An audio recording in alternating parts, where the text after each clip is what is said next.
जब भी प्रेम की बात होती है तो श्री कृष्ण राधा के प्रेम की मिसाल सबसे पहले आती है। राधा श्री कृष्ण के प्रेम को जीवात्मा और परमात्मा का मिलन कहा जाता है। राधा श्री कृष्ण का बचपन का प्यार थी। श्री कृष्ण जब 8 साल के थे तब दोनों ने प्रेम की अनुभूति की। राधा श्री कृष्ण के दैविक गुणों से परिचित थी। उन्होंने जिंदगी भर अपने मन में प्रेम की स्मृतियों को बनाए रखा। यही उनके रिश्ते की सबसे बड़ी खूबसूरती है। कहा जाता है कि श्री कृष्ण को केवल 2 ही चीज़ें सबसे ज़्यादा प्रिय थी। ये दोनों चीज़ें भी आपस में एक दूसरे से गहराई से जुड़ी हुई थी, बांसुरी और राधा। कृष्ण की बांसुरी की धुन ही थी जिससे राधा श्री कृष्ण की तरफ खींची चली गई। राधा की वजह से श्री कृष्ण बांसुरी को हमेशा अपने पास ही रखते थे। भले ही श्री कृष्ण और राधा का मिलन नहीं हो सका, लेकिन उनकी बांसुरी उन्हें हमेशा एक सूत्र में बांधे रही। श्री कृष्ण के जितने भी चित्रण मिलते हैं उनमें बांसुरी जरूर रहती है।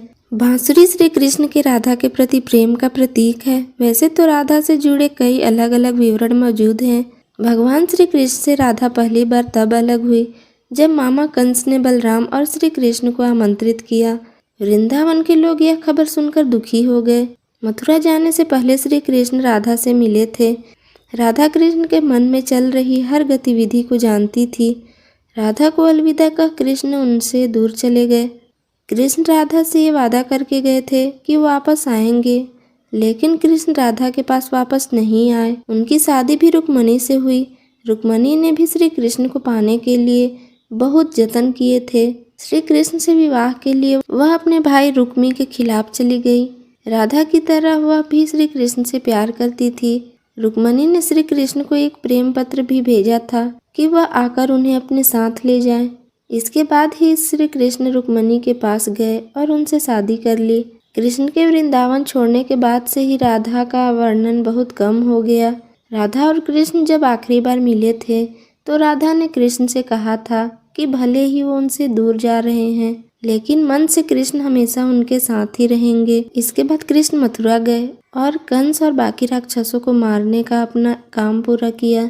इसके बाद प्रजा की रक्षा के लिए कृष्ण द्वारका चले गए और द्वारकाधीश के नाम से लोकप्रिय हुए। जब कृष्ण वृंदावन से निकल गए तब राधा की जिंदगी ने अलग मोड़ ले लिया। राधा की शादी एक यादव से हो गई। राधा ने अपने दाम्पत्य जीवन की सारी रस्में निभाई और बूढ़ी हुई, लेकिन उनका मन तब भी श्री कृष्ण के लिए समर्पित था। राधा ने पत्नी के तौर पर अपने सारे कर्तव्य पूरे किए। दूसरी तरफ श्री कृष्ण ने अपने दैविक कर्तव्य निभाए।